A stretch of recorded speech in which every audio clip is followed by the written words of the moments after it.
جانم صد قد گلگلی مرا قلندر کردی جانم صد قد گلگلی مرا قلندر کردی خونه در لبی جوی بار صد قد میشم ای نگار خونه در لبی جوی بار صد قد میشم ای نگار مرا ملامت کردی من مردم در غمات مرا ملامت کردی من مردم در غمات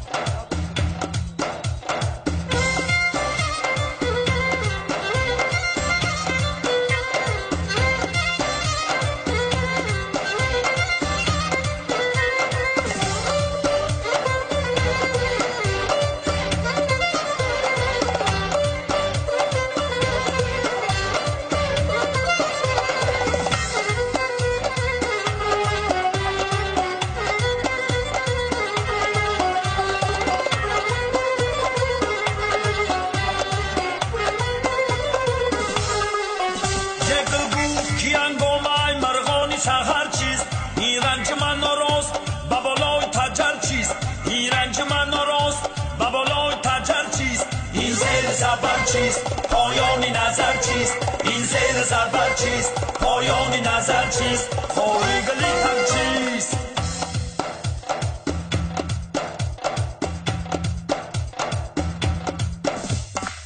کرتتا بخمال کدی حسینتا پر کدی کرتتا بخمال کدی حسینتا پر کدی جانم صد قد گلگلی مرا قلندر کدی جانم صد قد گلگلی مرا قلندر کدی خونه در لبی جوی بار صد قد میشم ای نگار خونه در لبی جوی بار صد قد میشم ای نگار مرا ملامت کردی من مردم در غمات مرا ملامت کردی من مردم در غمات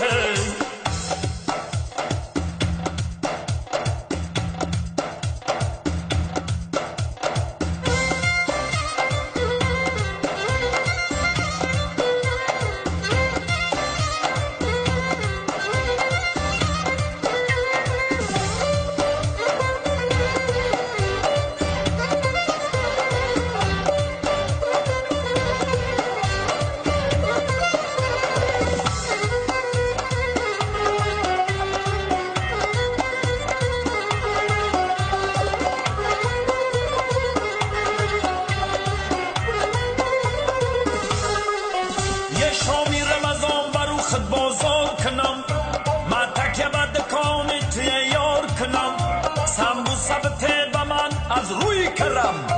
یه با کلچه روی تو من افطار کنم کرتتا بخمال کدی حسینتا پر کدی کرتتا بخمال کدی حسینتا پر کدی جانم صد قد گلگلی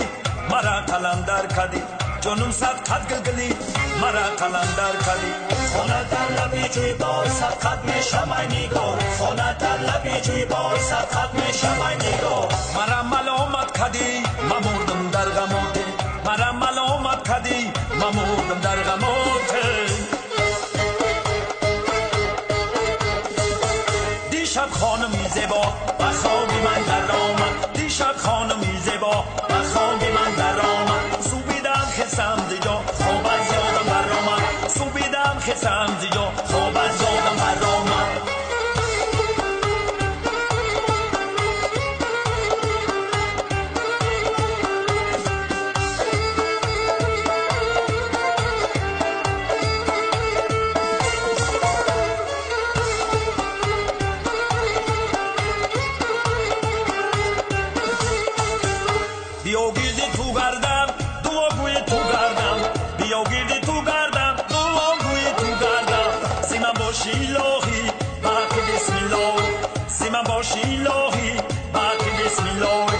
دیشب خانمی زیبا و خوابی من در آمد دیشب خانمی زیبا و خوابی من در آمد سوبیدم خستم زیجا خواب از یادم بر آمد سوبیدم خستم زیجا خواب از یادم بر آمد دیشب خانمی زیبا و خوابی من در آمد سوبیدم خستم زیجا خواب از یادم بر آمد دیشب